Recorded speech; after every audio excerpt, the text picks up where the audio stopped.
கற்கள் நிறைந்த கரடுமுரடான பாதை, நடுக்கமே இல்லாமல் இதில் பயணப்படும் பாதங்கள். இந்த கால்களுக்கு சொந்தக்காரர் ஆறுமுக நயினார் தேவர்.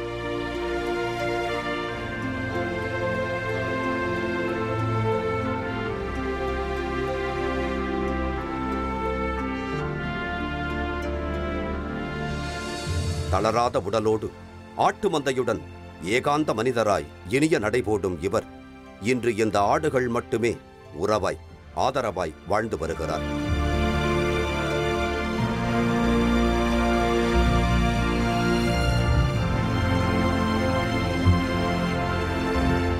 மனிதர்களின் சுற்றத்தை துறந்து இந்த விலங்கினமே தனக்கு விடியல் என்று வாழ்க்கையை நகர்த்திக் கொண்டிருக்கும் இவர் சுமார் 20 ஆண்டுகள் சுதந்திர உலகை துறந்து சிறை கைதியாய் இருட்டறையில் இருந்தவர்.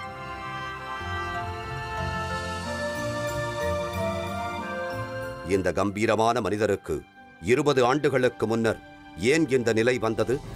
எதனால் இவர் சிறைப்பட நேர்ந்தது? இவரது பூர்வாசிரமத்தை சற்றே புரட்டி பார்ப்போம்.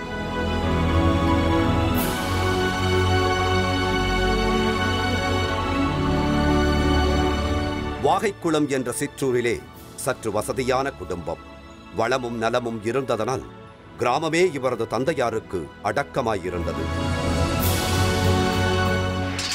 அப்பா இங்கே காரோட்டுக்காரர்னா இங்கே தோப்பு தோரணை எல்லாமே ஊர் நாட்டாம மாதிரி இருந்துக்கிட்டு இருந்தார். எங்களெல்லாம் நல்ல மாதிரி வச்சு காப்பாற்றிக்கிட்டு இருந்தார். அப்படி காப்பாற்றிக்கிட்டு இருக்கக்கூடிய நேரத்தில் நாங்கள் எல்லாருமே நல்ல மாதிரி தான் இருந்துக்கிட்டு இருந்தோம். ஆம், நல்லது கெட்டது என அனைத்தையும் தீர்மானிக்கும் நாட்டாமையாய் கோலோச்சினார் இவரது தந்தை. இவரது தாயாரோ அனைவரும் மதிக்கும் அன்னபூரணியாய் அன்பு நிறைந்த தாயாய் தம் மக்களை கண்போல காத்து வந்தார்.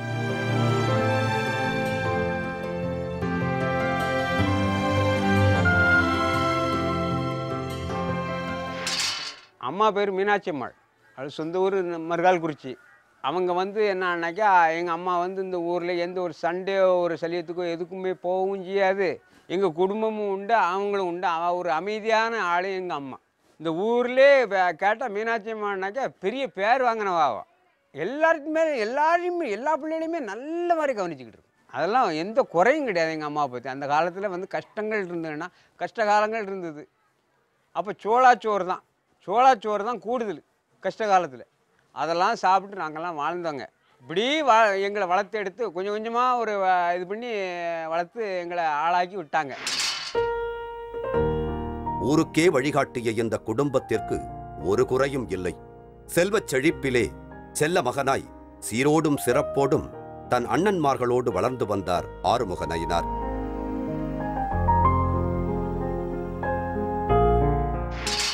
அப்பா அம்மாலாம் எங்களெல்லாம் நல்ல மாதிரி பார்த்துக்கிட்டு இருந்தாங்க. குழந்தைகளை எந்த ஒரு கவலையும் இல்லாத அளவில் அப்போ கஷ்ட காலங்கள் உண்டு. அந்த கஷ்ட காலத்திலலாம் அவர் நல்ல மாதிரிலாம் செஞ்சுக்கிட்டு இருந்தார். அதை அவரெல்லாம் இன்னைக்கும் மறக்க முடியாத ஒரு சூழ்நிலை. இவரது சிறு வயது இன்பமயமாய் குறும்பும் விளையாட்டும் சூழ குதூகலமாய் கழிந்தது.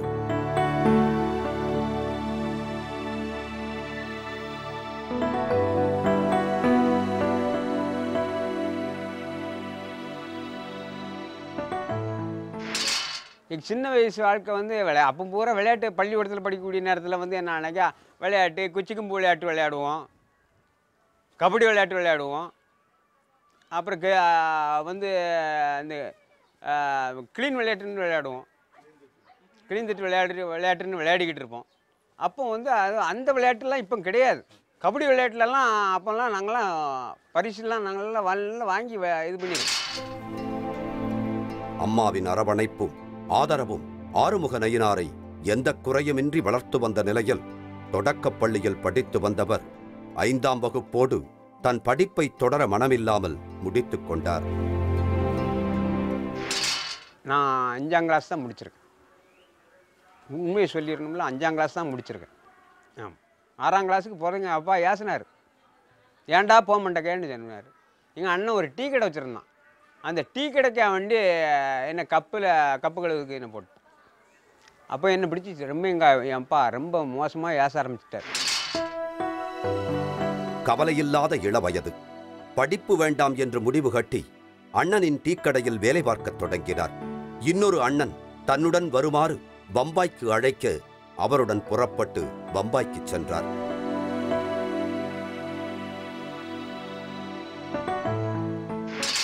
பாம்பேயில் போய் எங்கள் அண்ணன் எனக்கு நேரு மூத்த அண்ணன் வந்து என்னை கூட்டிகிட்டு போயிட்டான். அங்கே போய் நம்ம வாழ்ந்துக்கலாம் வாடான்ட்டு கூட்டிகிட்டு போயிட்டான். அங்கே போய் கொஞ்சம் காலமாக இருந்து அங்கே முதல்ல போன உடனே எனக்கு இந்திய பாஷைகள்லாம் தெரியாது. என்னை வந்து வீட்டு வேலையில் தான் என்னை கொண்டு விட்டாங்க. அங்கே ஒரு நல்ல மனிதரின் வீட்டில் வீட்டு வேலைகள் செய்து வந்தார். சுமார் 3 ஆண்டுகள் நிம்மதியாய் அங்கு வாழ்க்கை கழிந்தது.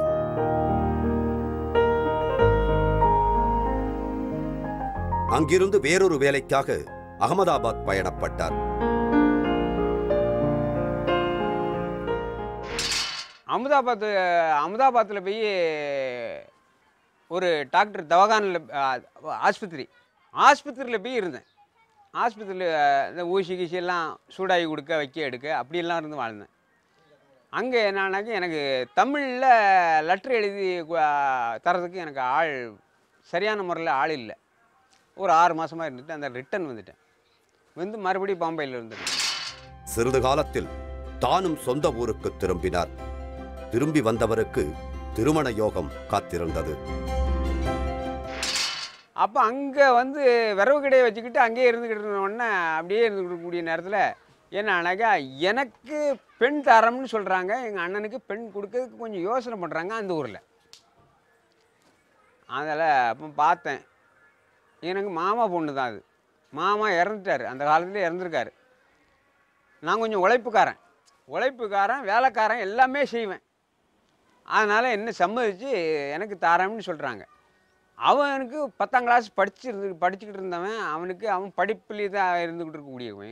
என் அண்ணன் அவனுடைய லைனுக்கும் நம்ம லைனுக்கும் எட்டுப்படாதுன்னு அவங்கெல்லாம் திட்டம் போட்டுட்டாங்க. அப்படி இருக்கக்கூடிய நேரத்தில் என்னன்னாக்கா நான் என் மாமா பொண்ணு காதலிச்சிட்டேன்.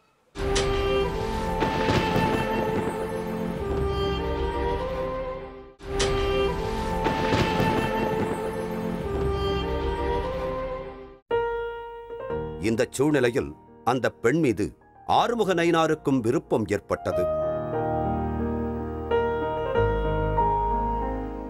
இருவரும் காதல் வயப்படத் தொடங்கினார்கள்.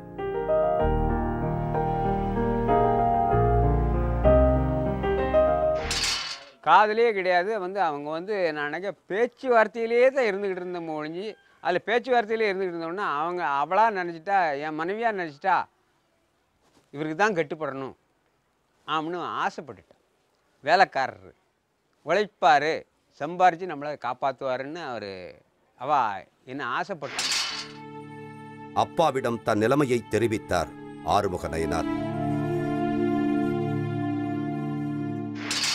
அண்ணனுக்கு கல்யாணம் முடிக்கலையேன்னு கொஞ்சம் யோசனை பண்ணினேன். எங்கள் அப்பாட்ட கேட்டேன், எப்பா இப்படி இருக்கேன்னு. எல்லாம் மச்சின பிள்ளை நல்லா இருக்கா, இப்போ என் கையில் காசு இல்லை, நீ இருந்தா நீ கட்டிக்கடா, அண்ணனுக்கு வேற நான் பார்த்து நான் கட்டி வச்சுருந்தேன்டான்னு சொல்லிட்டாரு எங்கள் அப்பா. அதை மீறி தான் நான் என் மனைவியை நானே கட்டிட்டேன். ஆறுமுக நயினாருக்கும் நல்ல முறையில் திருமணம் இனிதே நிறைவேறியது. இல்லற வாழ்க்கை மகிழ்ச்சிகரமாய் நடைபோடத் துவங்கியது.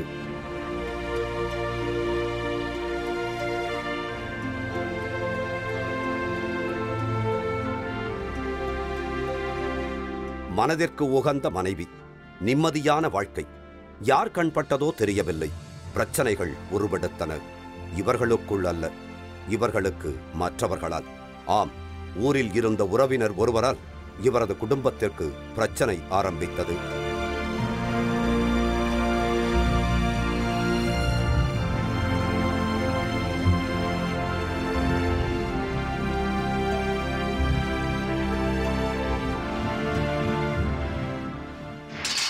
வாழ்ந்துக்கிட்டு இருக்கக்கூடிய நேரத்தில் அந்த ஊரில் என்னை இருக்க விடாமல் என்னை கஷ்டப்படுத்திக்கிட்டு இருக்காங்க.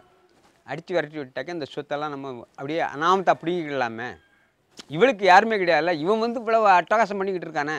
நான் விவசாயம் பார்த்துக்கிட்டு நான் எல்லாம் தொழில் பார்த்துக்கிட்டு இருக்கக்கூடிய நேரத்தில் இப்படி பண்ணிக்கிட்டு இருக்கானேன்னொன்னே எனக்கு இவனு ஏன்டா அந்த போக்கு போகிறானே, இது சரியில்லையே ஆன்னு அப்படியே ஒதுங்கி ஒதுங்கி ஒதுங்கி எவ்வளவோ நாள் போய்கிட்டு இருந்தேன்.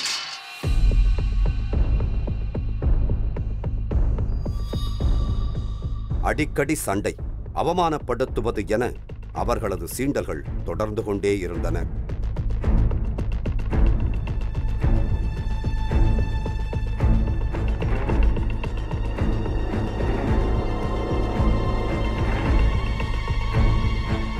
இப்படியே போனால் இதற்கு முடிவுதான் என்ன? இதற்கு ஒரு முற்றுப்புள்ளி வைத்தே ஆக வேண்டும் என்ற முனைப்போடு அருவாளுடன் புறப்பட்டார் ஆறுமுக நயினார்.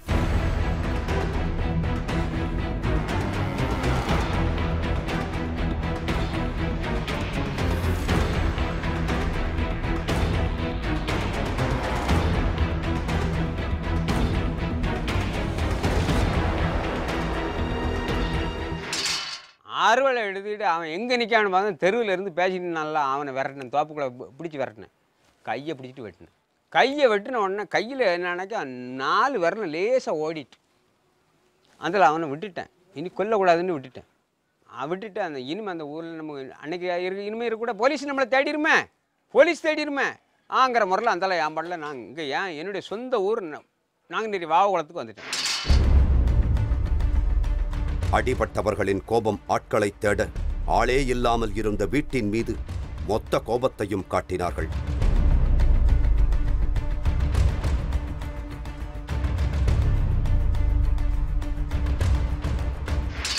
பஜாருக்கு போன இடத்துல நான் என் வீட்டெல்லாம் ஓட்டெல்லாம் அடித்து உடச்சி இது பண்ணியிருந்தானு. என் வீட்டில் வந்து அவள் ஒன்றுமே பேச மாட்டான், அவர் பைத்தியாரி, என் வீட்டுக்காரி ஒரு பைத்தியார பிள்ளை. நான் மறக்க முடியாமல் இருந்து வாழ்ந்துக்கிட்டு இருக்கேன். அப்படி இருக்கக்கூடிய நேரத்தில் அதனால் வீட்டுக்கு வந்தேன், ஓடலாம் உடஞ்சி கிடக்கு, யாருமே இன்னுமே சொல்லலை, என் வீட்டுக்காரையும் ஒன்றும் சொல்லலை. என்னான்னு பக்கத்தில் லேசாக ஒரு பையன் தான் சொன்னான், ஒரு 7 வயசு பையன் தான் சொன்னான், இந்த நேரம்லாம் அடித்து உடச்சிட்டு வர்றாங்க. எனக்கு வேகம் உண்டாயிட்டு, இனிமே நம்ம இந்த ஊரில் இனிமே வாழ்ந்து காட்டலைன்னா நம்ம இந்த ஊரே வேண்டாம் சொல்லிட்டு நான் அவனை வீட்டுக்குள்ளே இருந்து அறுவடை எடுத்தேன். பழிக்கு பழி வாங்கியே ஆக வேண்டும் என்ற தீர்மானம் மனதிற்குள் உருவாக ரத்தம் கொதிக்க அருவாளை ஏந்தினார்.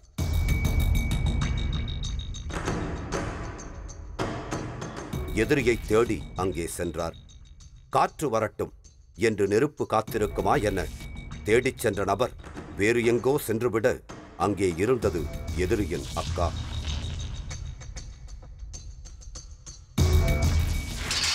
போன உடனே இந்த பாப்பு தேருங்கூடிய அவருடைய அக்கா தான் வந்துட்டு எல்லாம் பேசி பிடிச்சிக்கலான்டான்னா போடி அதெல்லாம் பிடிச்சிட்டு அதில் ஒரு செப்போடு பிடிச்சி வெட்டினேன், ஒத்த செப்போடு பிடிச்சிட்டு வெட்டினேன், ஒத்த மாரோடு அந்த துண்டது கிளை விழுந்தா அதோடு முடிச்சுட்டு என் படலாம். எதுவாக இருந்தாலும் பேசி தீர்த்து கொள்ளலாம் என அந்த பெண்மணி சொல்ல அடங்காத கோபத்துடன் இருந்த ஆறுமுக நயினார் கொண்டு வந்த அருவாளுக்கு வேலை கொடுக்கும் வகையில் பெண்ணென்றும் பார்க்காமல் கண்களை மறைத்த ஆத்திரத்துடன் ஒரே போடு போட்டார். வீழ்ந்தார் அந்த பெண்மணி.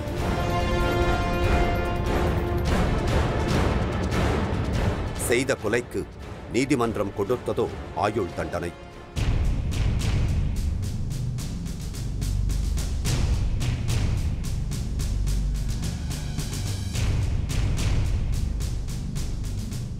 சிறை கைதியாய் அடைபட்ட அந்த நாட்களில் தன் வாழ்க்கையின் அருமை புரிந்தது ஆறுமுக நயினாருக்கு.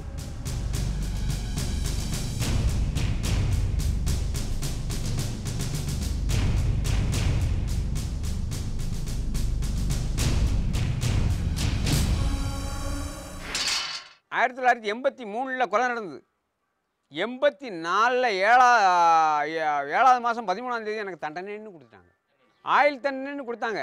ஆனால் என் கூட பிறந்த என் தம்பி நம்பின்னு ஒருத்தன் உண்டு, அவனையும் சேர்த்துருந்தாங்க. வெடிகுண்டு எரிஞ்சான் அவனு சேர்த்துருந்தாங்க. அதெல்லாம் ஒன்றுமே கிடையாது. அதனால் அவனுக்கு விடுதலை கொடுத்து எனக்கு தண்டனைன்னு கொடுத்துட்டாங்க.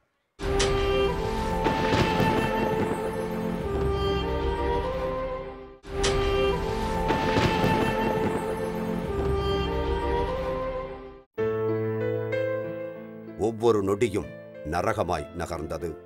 2 வாரங்களுக்கு ஒருமுறை மனைவி வந்து பார்த்து போனதே இவருக்கு மாபெரும் ஆறுதலாய் இருந்தது.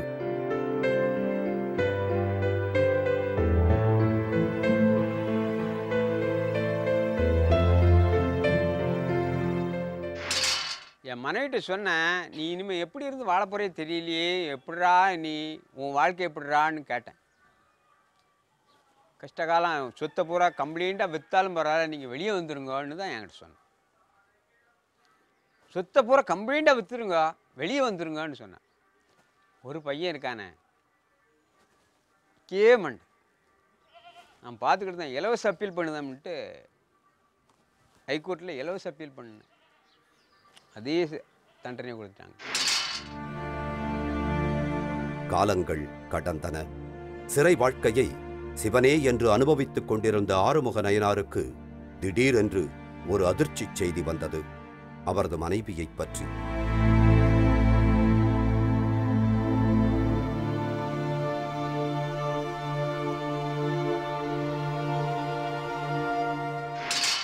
மனைவி எனக்கு 14 நாளைக்கு ஒருக்கா வந்து பார்த்துக்கிட்டு இருக்கு. அதுக்கு சந்தோஷப்படுத்தியே விட்டுக்கிட்டு அப்படியே இருந்துக்கிட்டு ஒரு 3-3.5 வருஷமாக இருந்துக்கிட்டே நம்ம வாழ்க்கை எப்படி ஆயிட்டடான்னு நானே என் மனசுக்குள்ளே எண்ணிக்கிட்டு இருப்பேன். என் மனைவி அப்படி இருக்க சாப்பிட்டு சாப்பிடாமலுமா இருந்து அவளுக்கு ஒரு கேன்சர் வந்துச்சு. கேன்சர் எப்போ வந்ததுனாக்கா 17 வருஷத்துக்கு நான் உள்ளே போனதுக்கு 17 வருஷத்துக்கு பிறகு வந்துருக்கு. நான் 20 ஆண்டு காலம் உள்ளே இருந்துட்டேன். 20 ஆண்டு காலம் உள்ளே இருந்துட்டேன். ஆனால் என் மனைவி வெளியே சொல்லவே இல்லை. இப்படி ஒரு நோய் இருக்குங்கிறத நான் வெளியே தெரியப்படுத்தலை. என் மனைவி என்கிட்ட ஒன்றும் சொல்லலை. அப்போ பாளையங்கோட்டை ஜெயிலில் இருக்கக்கூடிய நேரத்தில் அப்போ வந்து சொன்னால் எனக்கு தொண்டையில் தட்டுதுங்க, சாப்பிட முடியலங்கண்ணா. ஏம்மா குழியே நல்லா எண்ணெய் தேய்ச்சி குழியோ ஐயேடுன்னு சொல்லிக்கிட்டு இருந்தேன். கேன்சருன்னு லேசாக வேறு ஆள் வந்து எனக்கு சொல்லிட்டு, உன் மனைவி கேன்சர்லாம் இருக்குது, அதை நீ சரியாக கவனிக்காமல் விட்டு எடாய்ப்பிட்டுருங்க. அதை கேட்கக்கூடிய நேரத்தில் எனக்கு என் மனசு நான் வாழ்க்கையே வெறுத்துட்டோம்னு வைங்கண்ணே. வாழ்க்கையே வெறுத்துட்டேன். அதிர்ந்து உடைந்தே போனார் இந்த பாசமிகு கணவன்.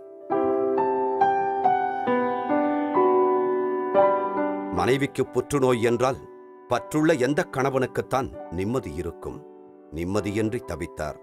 சில நாட்களில் அவர் மனைவி இறந்த செய்தி வந்தது.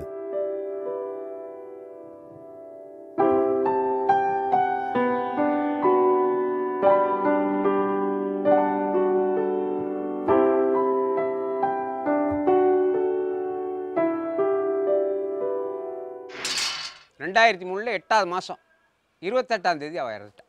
தகவல் தந்தி வந்தது. 7 எஸ்கார்டு ஒரு வாரம். என் மனைவி இறந்ததுக்கு ஒரு வாரம் இனத்தடையை முடிச்சுட்டு வந்து அவனை கொண்டு வாண்டு விட்டான். 7 எஸ்கார்டு போட்டு அனுப்புதான் என்ன. ஏகப்பட்ட காவலர்களோடு இறுதிச் சடங்கிற்கு சிறையிலிருந்து அனுப்பி வைக்கப்பட்டார்.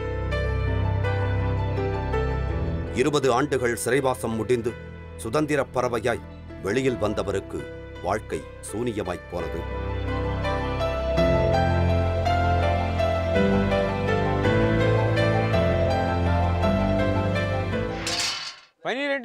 சென்ட் நிலத்தை விற்றேன், என்னுடைய மனைவி நிலத்தை. அதை விற்றுட்டு வந்து என்னுடைய தகப்பனார் இடத்துலேயே அந்த பழைய இடமெல்லாம் அழிஞ்சு போயிட்டுதுன்னா அந்த இடத்துலேருந்து வீடை கட்டி இருந்து வாழ்ந்து ஒரு 10-25 வெள்ளாடை வச்சு அப்படியே வாழ்ந்துக்கிட்டு இருக்கேன். இதுதான் என்னுடைய வாழ்க்கை. ஆனால் செத்த வாழ்க்கை தான் இன்னும் வாழ்ந்தேன். கடைசி வர வாழ்க்கை என்னுடைய வாழ்க்கை செத்த வாழ்க்கை தான். இந்த வாழ்க்கை மக்களுக்கு வரவே கூடாது.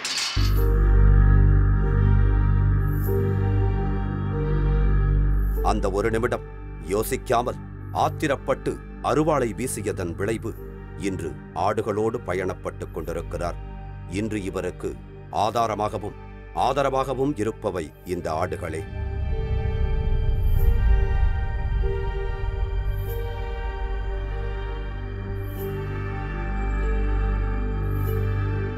பட்டுத் தெளிந்த மனம் இன்று பலருக்கும் பாதையை காட்டுகிறது. ஆம், அருவாள் கலாச்சாரத்தை அறவே விட்டொழிக்கும்படி அறிவுரை கூறுகிறார் ஆறுமுக நயனார்.